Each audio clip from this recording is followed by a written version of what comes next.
Urabizi neza ko u Rwanda na Repubulika Iharanira Demokarasi ya Kongo bahuriye i Londres mu Bwongereza n'umuhuza ariwe Leta Zunze Ubumwe za Amerika ukongera kurebera hamwe ishyirwa mu bikorwa ry'amasezerano ndetse ku mpande zombi. Nanone kandi Leta Zunze Ubumwe za Amerika zibanza cyane mu gushimira Repubulika Iharanira Demokarasi ya Kongo no gushimangira ko ingabo z'u Rwanda zigomba gutangira kuva ku butaka bw'u Rwanda bitarenze ndetse ku itariki 15 z'ukwezi kwa karindwi. Ubwo byatangajwe muri no nama rero basabye ko ingabo z'u Rwanda zigomba gutangira kuva ku butaka bwa Repubulika Iharanira Demokarasi ya Kongo ku Karubanda kuva ku itariki 9 z'ukwezi kwa karindwi kandi bitarenze ku itariki 15 z'ukwezi kwa karindwi, bivuze ko ari ikinyuranyo cy'iminsi mike cyane igera kuri 6 yonyine kugira ngo ingabo z'u Rwanda zibe zatangiye kuva ku butaka bwa Repubulika Iharanira Demokarasi ya Kongo kandi zanarangije no kuhava burundu n'intwaro zabo zose. Leta y'u Rwanda ifite ibyo yatangaje rero ndetse mu kuba rero ifite ibyo yasabwe na Leta Zunze Ubumwe za Amerika ndetse nanone ibyo yasabwe na Repubulika Iharanira Demokarasi ya Kongo, ariko nanone ifite n'ibyo yasezeranyije Leta Zunze Ubumwe za Amerika n'ibyo yemeye gukora, ariko ifite n'ibyo yanze gukora ikavuga ko kandi yabikora mu gihe impande zombi zitarimo zorohereza amasezerano ku bijyandanye n'ubwirinzi bwarwo biri ku mupaka uhuza u Rwanda na Kongo. Wiruka ko mu minsi ishize ubwo Leta Zunze Ubumwe za Amerika zasabaga u Rwanda kuvana ingamba zabo z'ubwirinzi, u Rwanda rwavuze ko zizigera ruvanaho ingamba z'ubwirinzi mu gihe FDLR ihari, ariko nanone Leta Zunze Ubumwe za Amerika zitazisobanura neza ko zitasabye u Rwanda kuvana ingamba z'ubwirinzi zirinda umupaka ndetse wabo, ariko icyo bari kubasaba ari kugira ngo bahavane ingabo ziri ku butaka bwa Repubulika Iharanira Demokarasi ya Kongo. Ari mu gihe bari kuganira kuri izo ngingo ni nako imirwano ikomeje mu burasirazuba bwa Kongo, aho abapfa bakomeje gupfa. Hari amakuru arimo aremeza ko rwose MLDP yabashije kwirwanaho, ariko nanone bikaza kwirangira ingabo za leta zinyukanyuse ku rwego ruteye ubwoba cyane. Abarwanyi b'I Muvento nabo bakomeje kwamburwa ibice bigiye bitandukanye, cyane cyane muri santere ya Minembwe ndetse na santere Rubaya, hari n'ikirombe cya Rubaya hacukurwa amabuye y'agaciro ya Kohota Leta Zunze Ubumwe za Amerika zifuza. Amakuru avuga ko kandi Bwana Chilombo Tshisekedi, perezida wa cya gihugu nyine cya Repubulika Iharanira Demokarasi ya Kongo, ari bufasha Leta Zunze Ubumwe za Amerika ku mugaragaro, akavuga ko ubwo bufasha ari bwo kugira ngo bakontorore ndetse banamenye umubare wose w'ahantu hacukurwa amabuye y'agaciro muri cya gihugu cya Kongo, mu rwego kugira ngo banoze umucukuri w'amabuye y'agaciro banamenye uburyo bayakontorora no guca umwanzi intege kugira ngo bamenye ibyo akora muri Kongo ndetse bimufasha gukomera, ndetse ubwo niyo Muvento nyine basobanuraga neza. Tushuri izo ngingo kandi Leta Zunze Ubumwe za Amerika nanone zatangaje ko kandi zishimira ubushake bukomeje kugaragazwa na guverinoma ya Repubulika Iharanira Demokarasi ya Kongo n'u Rwanda ndetse mu gushaka umuti nanone w'amahoro mu makimbirane amaze igihe cyane hagati y'impande zombi. Amerika kandi yasabye impande zose rero gukomeza gushyira mu bikorwa nanone amasezerano ya Washington DC, arimo nayo ko u Rwanda rukura ingabo zarwo rero mu burasirazuba bwa Kongo bidatinze, ndetse ko na Kongo igafata rero ingamba zifatika zo gucunga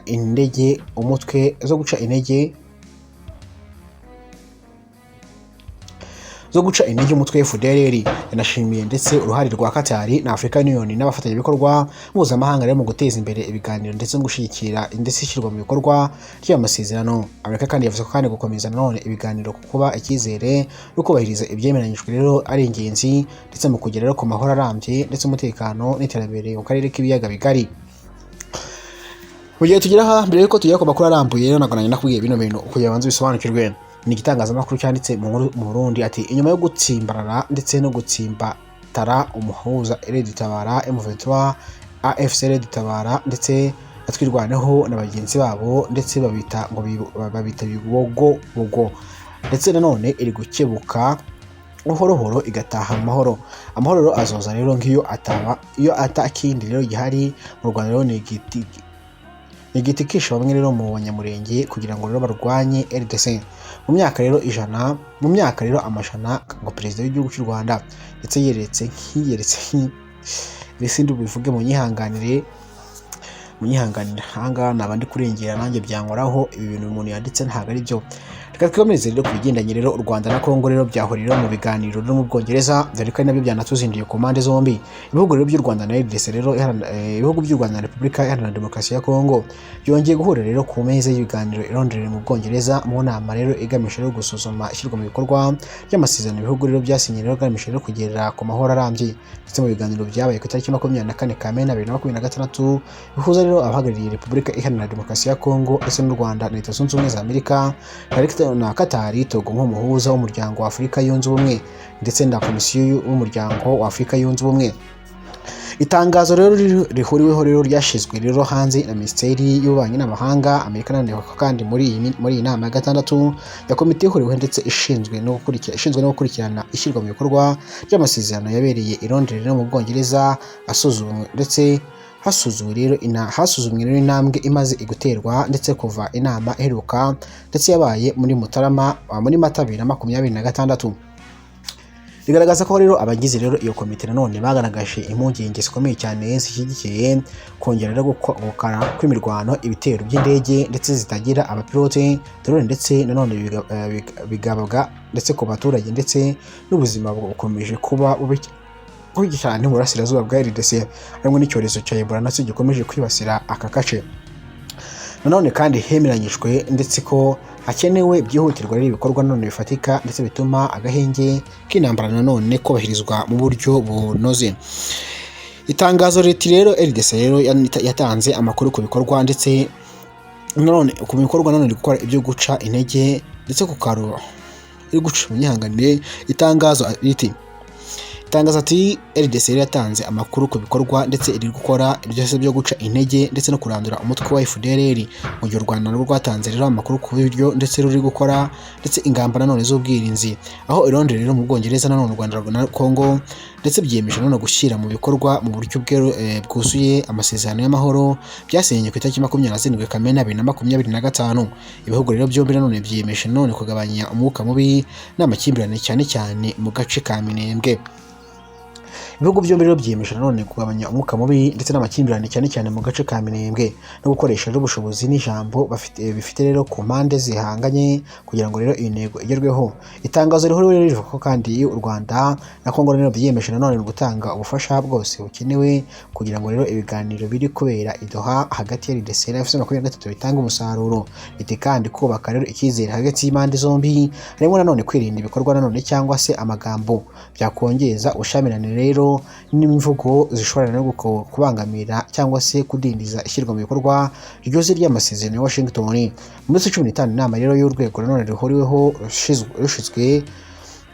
ushinzwe rero guhuza ibikorwa by'umutekano uzaterana rero nk'uko byanzuriwe i Londres ku itariki 27 Kamena 2025. U Rwanda na RDC rero binyuze muri Minisitiri w'Ububanyi n'Amahanga byasinye rero amasezerano y'amahoro ndetse bifashijwemo na Amerika.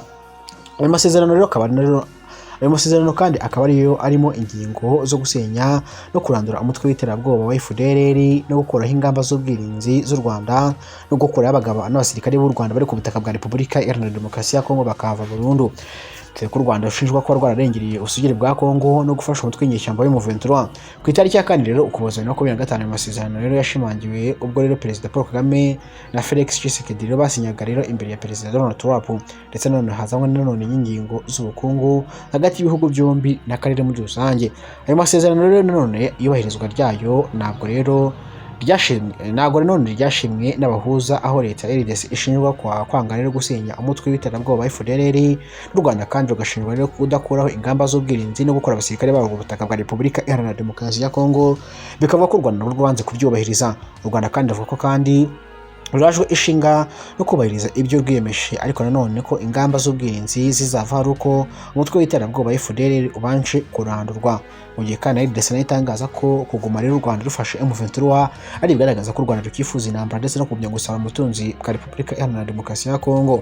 Leta Zunze Ubumwe za Amerika kandi nanone zatangaje ko yorohereje Repubulika Iharanira Demokarasi ya Kongo ubufasha.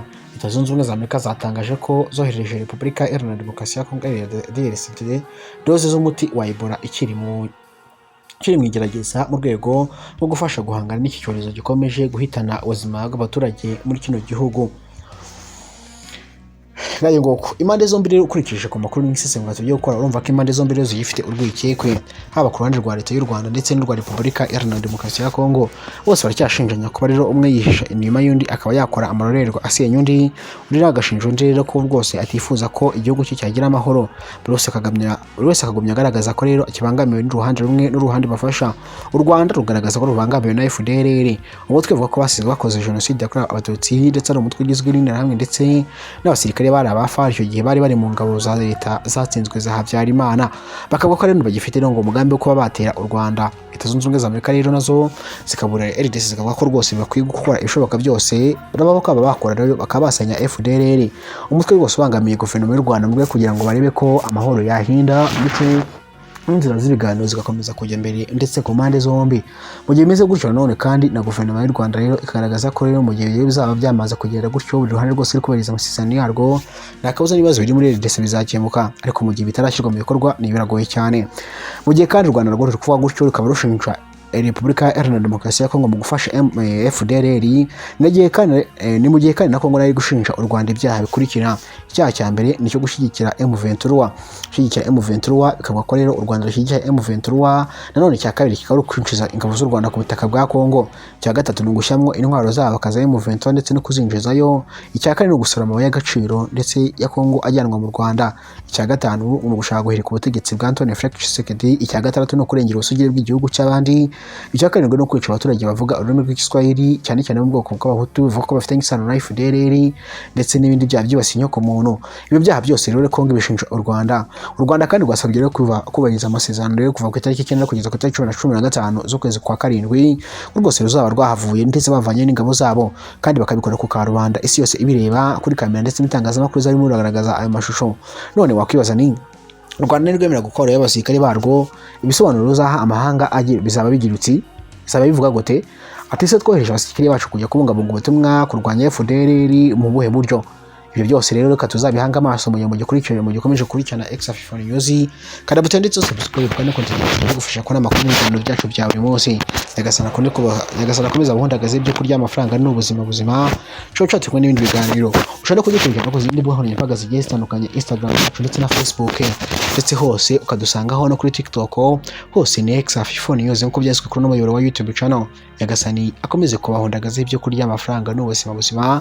Subscribe, share, like na comment, ubundi dukomeze duhure n'ibiganiro byacu bya buri munsi. Muri comment rero icyo twifuza ko mutubwiraho, ese mubona namba rero muri Kongo ifite iherezo mubona izarangira gute se?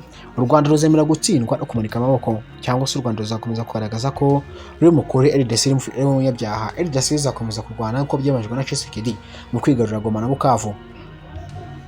Ciao turi kumwe.